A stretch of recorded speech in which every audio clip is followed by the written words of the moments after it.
Hindi online अधिगम में आपका स्वागत है। हम पढ़ रहे हैं समास। इसके परिचय को हमने पहले वीडियो में पढ़ लिया है। आज हम इसके भेद पढ़ेंगे।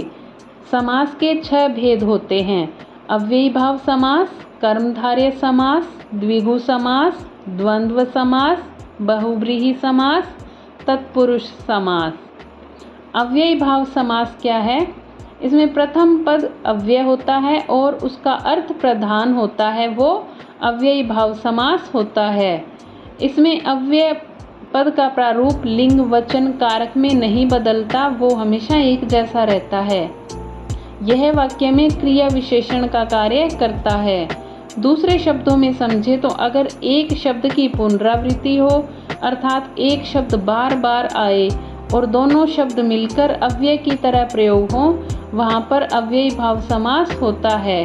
संस्कृत में उपसर्ग युक्त पद भी अव्ययी भाव समास ही माने जाते हैं, जैसे यथाशक्ति, शक्ति के अनुसार, प्रतिदिन, प्रत्येक दिन, आजन्म, जन्म से लेकर, घर घर, प्रत्येक घर। अब जैसे इसकी पहचान कैसे करेंगे? यथा, प्रति, आ और किसी भी शब्द की पुनरावृत्ति जैसे घर घर, तो इस तरह के शब्द जब भी आप देखें तो वहाँ पे अव्ययी भाव समास होगा। आगे है कर्मधारय समास। जिस समास में पूर्व पद विशेषण हो और उत्तर पद विशेष्य हो, वो कर्मधारय समास होगा। इसमें उत्तर पद प्रधान होता है, जैसे काली मिर्च, काली है जो मिर्च। यहाँ पे मिर्च की विशेषता बताई गई है कि वो काली है। चंद्रमुखी, चंद्र के समान मुख वाली, यहाँ पे मुख की विशेषता बताई गई है कि मुख चंद्र के समान है। यहाँ पे जो और समान जैसे शब्द जब भी आप देखेंगे तो वो कर्मधारय समास होगा।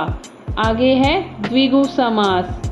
इसमें पूर्व पद संख्यावाचक होता है, जैसे नवरत्न, 9 रत्नों का समूह, सप्तद्वीप, 7 द्वीपों का समूह। तो यहाँ पे आप पहचान अपने आप ही हो जाएगी। द्विगु, द्विगु जैसे होता है ना, जैसे संस्कृत में मानिए आप द्वि, द्वि, द्वो, इस तरह से, तो यानी वो क्या है? संख्या। और जहाँ पे संख्या की बात हो वहाँ पे द्विगु समास होगा, जैसे नवरत्न, सप्तद्वीप, इस तरह से। आगे है द्वंद्व समास।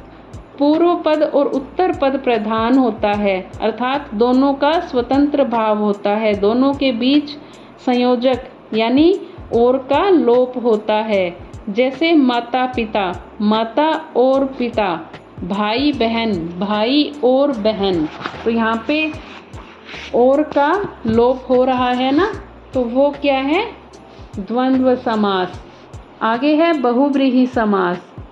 इसमें दोनों पदों के माध्यम से एक तीसरे अर्थ का बोध होता है, जैसे महात्मा, महान आत्मा है जिसकी, अर्थात ऊंची आत्मा वाला।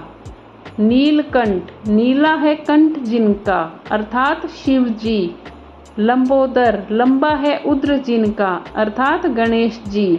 तो यहाँ पे आप देखिए, जैसे समास होने के बाद महात्मा का समास जैसे हमने विग्रह किया तो महान आत्मा है जिसकी, परंतु इसमें एक तीसरे ही अर्थ का बोध हमें हो रहा है, जैसे नीलकंठ, नीला है कंठ जिनका, किसका नीला कंठ है? कौन कहलाता है जिसका नीला कंठ है? शिव जी। तो नीलकंठ कहते ही हमें ध्यान में आ जाता है कि यहाँ पे शिव जी की बात हो रही है, तो वो क्या है? बहुव्रीहि समास। इसमें पहचान करने के लिए एक शब्द का ध्यान रखेंगे, जिसका और जिनका। आगे है तत्पुरुष समास। प्रथम पद गौण होता है और उत्तर पद प्रधान होता है, और दोनों पदों के बीच परसर्ग अर्थात का, के, लिए, से इत्यादि शब्दों का लोप रहता है। जैसे कारक आपने पढ़े होंगे, कर्ता ने कर्म को करण से, तो वही जो शब्द इनके कारक के जो शब्द हैं, इनके जो परसर्ग हैं, वही यहाँ पे लोपित रहेंगे। जैसे कर्म तत्पुरुष समास, जैसे कर्म कारक, तो उसमें क्या होता है? को होता है परसर्ग, तो यहाँ पे को का लोप रहेगा। जैसे मतदाता, मत को देने वाला, तो को का यहाँ पे लोप है ना, मतदाता।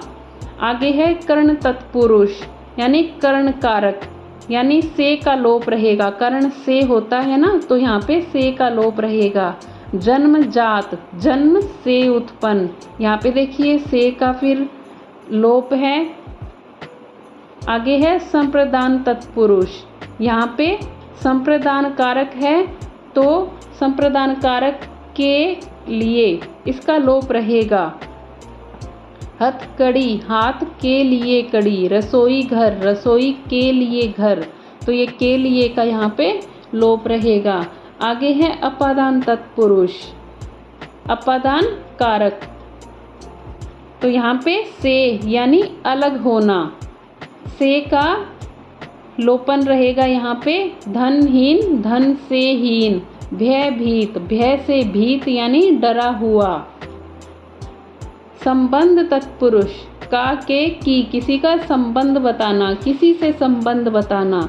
जैसे प्रेम सागर, प्रेम का सागर, तो यहाँ पे क्या है, का परसर्ग का लोप है यहाँ पे, तो क्या होगा, संबंध तत्पुरुष।